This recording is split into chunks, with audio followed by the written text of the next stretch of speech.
Welcome back to our channel, ladies and gentlemen. Thank you for creating time to be part of our great show.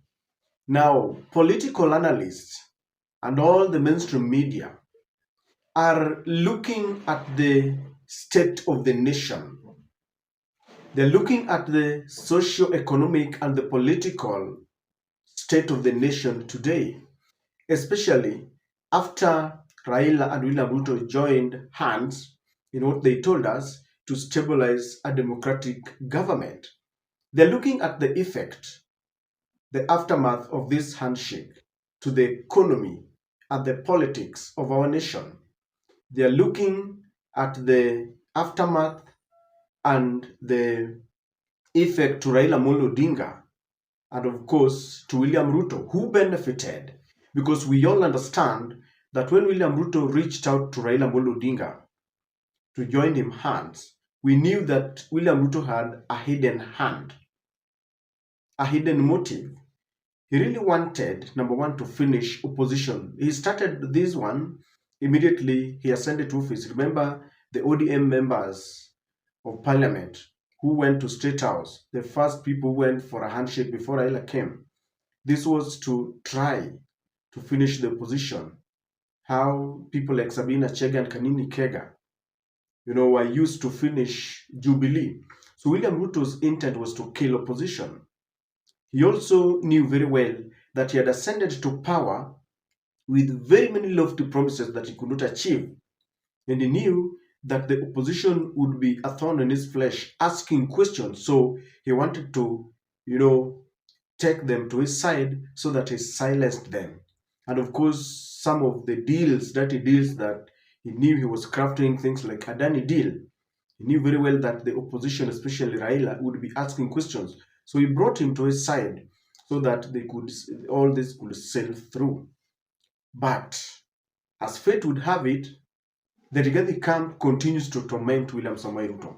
So ladies and gentlemen, Barack Muluka was invited to talk about the state of the nation. And Barack Muluka is describing Raila Odinga as a man who has been slow punctured.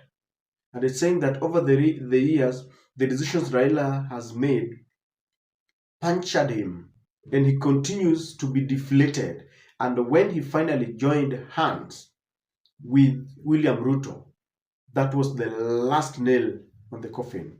And he says that Raila Odinga is a dictator, ODM is Raila, and Raila is ODM. Let's begin by watching this. Odinga is ODM, and ODM is Raila Odinga. People, including some who have since died, like Kajwang, Otieno Kajwang, like Jakoyo Mediwo, and others, his own brother, Oburu Oginga. They have always told us that ODM is Raila Odinga and Raila Odinga is ODM. But ODM is not Jesus Christ. ODM is not a panacea. It's just a political formation full of conmen like any others, full of hero worshippers, people who worship outside an empty shrine, inside which there's only an idol, and that idol is Raila. I know we cannot argue with that, because even yesterday we looked at Samuel Atande telling Edwin Sifuna that Raila invested heavily in this party, using his own resources that they would have used to benefit the Odinga family. And so he asserted that you cannot question Raila. Why? Because he has invested in this party. He's the alpha and omega. His decisions are unquestionable. So you can't argue with that. Then Barack Muluka says that Raila Odinga shot himself in the foot when he joined William Samoei Ruto. Is in a slow puncture. And Mr. Odinga himself has been a slow punctured politician for quite some time. And when he joined ranks with William Ruto, he started accelerating towards a complete flat. And he's within that space. So we are seeing those tectonic plates shifting, and one way or the other, ODM will implode. If you're watching us for the first time, ladies and gentlemen, allow me to request you to subscribe to our channel and click the notification bell that allows YouTube to notify you whenever we release a video like this. Please like and share our videos. Now, how true, how factual, how real are the statements from Barack Muluka? Do you think it was a mistake for Raila Odinga to join William Ruto? I think so. And I think he did that very blindly. Now, for us to understand this, I want us to look at William Ruto and listen to him promising that he would take Raila Odinga to Bondo. Mimi niwaulize watu wa Bungoma. Sasa hawa watu wanatusukumia mtu ya kitendawili. Mimi nauliza nyinyi watu wa Bungoma. Mtu ya kitendawili tunasukumiwa saa hii ni mwingine ama ni ule tunamjua? Si mtu ya kitendawili tunamjua? Kwani ni mgeni kwetu? Kwani amefika juzi? Kwani ni malaika ameshuka? Ni mtalii ametutembelea? Si tunamjua? Si ni ule kataa matokeo ya uchaguzi? Si ni ule wa kupanga vile reli itang'olewa? Si ni ule wa kujiapisha? Si ni ule anakataa hata sadaka kutoa kanisani?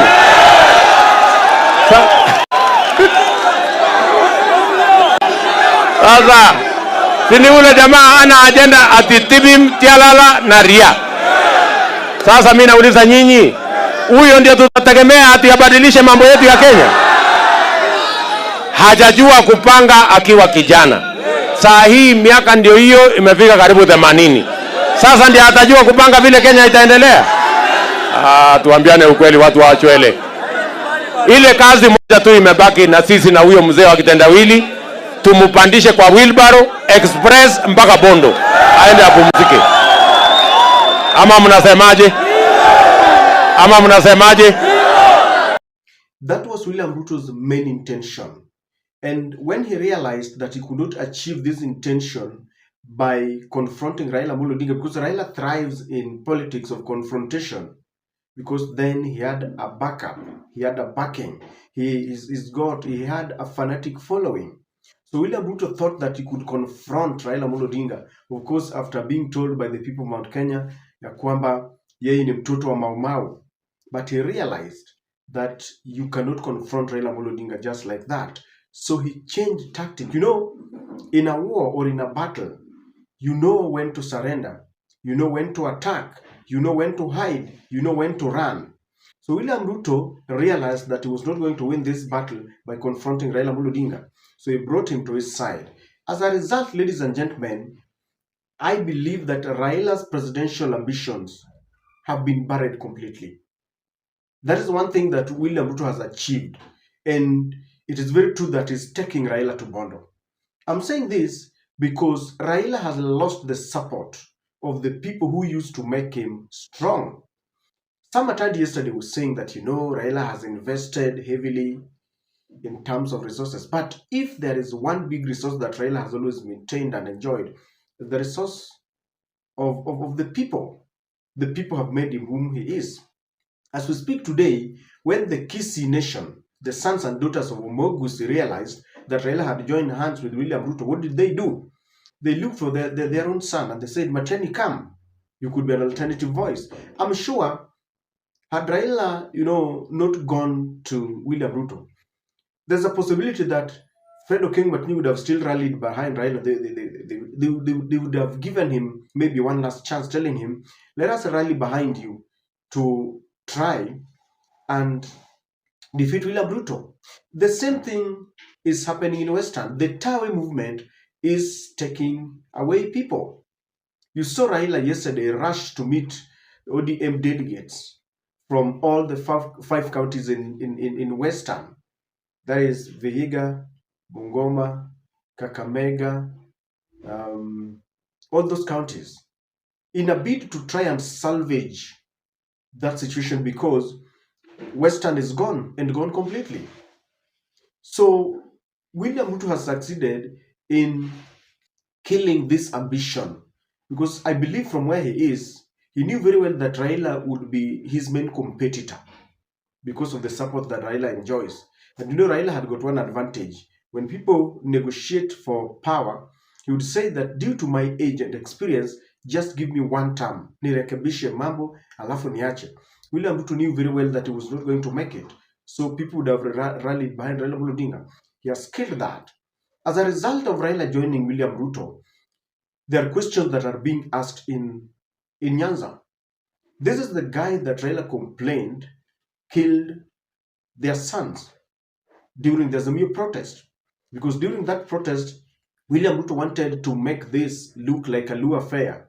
Just like today when people are saying one term, he wants to paint a picture, a very false picture, that it is only Mount Kenya that wanting to go. So many of them were retrieved from the houses in Kisumu and they were killed. And Raila vowed not to support William Ruto. So questions are being asked. This is the same man you complained, and we saw him killing us. Orenga's said it before.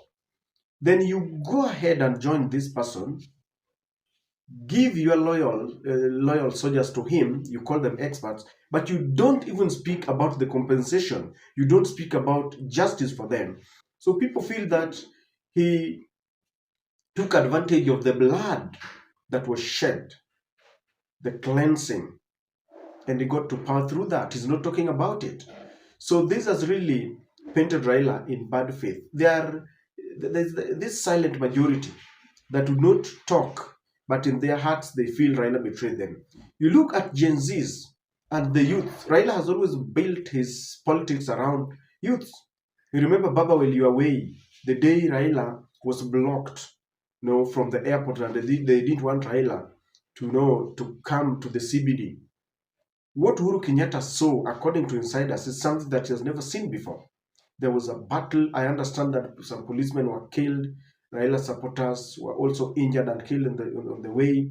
And Uhuru, together with his people, said there is no need of this confrontation. That is how Raila, I think, got to the handshake, because he has always used his youth to show his political might and muscles. So when Gen Zs went to the street and they told Raila, we have seen your struggles, please stay aside. We want to continue from where you left. Then Raila sneaked into this handshake, and he has never spoken about the youth. He's not serious about their compensation. Raila betrayed them. I remember somewhere in Kware, Raila said, I cannot support William Ruto. Only 2 days later, Raila signed that deal. So, ladies and gentlemen, Barack Muluka is very true. Raila has gone through this slow puncher, hewa imetoka yote, and now he's flat.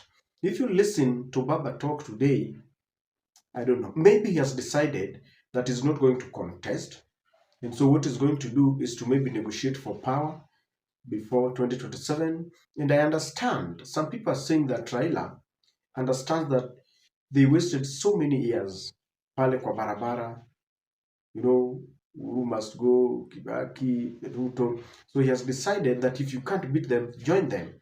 The problem is joining William Ruto at a very critical time when Kenyans are tired. So he has carried all the burden, just like he carried the burden in the previous regime. So people look at him kama mwosho moja. Waiguru ni corrupt, Raila anapiga kelele. Before you know it, Waiguru ni mweupe kama pamba. Oh, Uhuru must go, Uhuru amefanya nini? Before you know it, Uhuru ni mweupe kama pamba. Then Ruto, of all the people. Indeed, in politics, there are no permanent friends or permanent enemies. So, ladies and gentlemen, I want to agree and concur with Barack Muluka that Raila is flat punctured. Yake imefika. I think he's stretched to the limit. He's stretched to the limit. There is nothing new that he can give to the nation, and I'm saying this with a lot of respect and humility, because I know Raila fought for this nation. We got a new constitution, we got devolution together with the like-minded people. He's really done enough, and you can't take away that from him. I know that the most painful thing to many of his supporters is that he built a legacy on a strong foundation, but after joining William Ruto, that legacy has been diluted, and Raila is now part of the enemy, part of the problem, and not part of the solution. I don't know what you think, ladies and gentlemen. Please share with me your thoughts on Barack Muluka's statement on the comment section.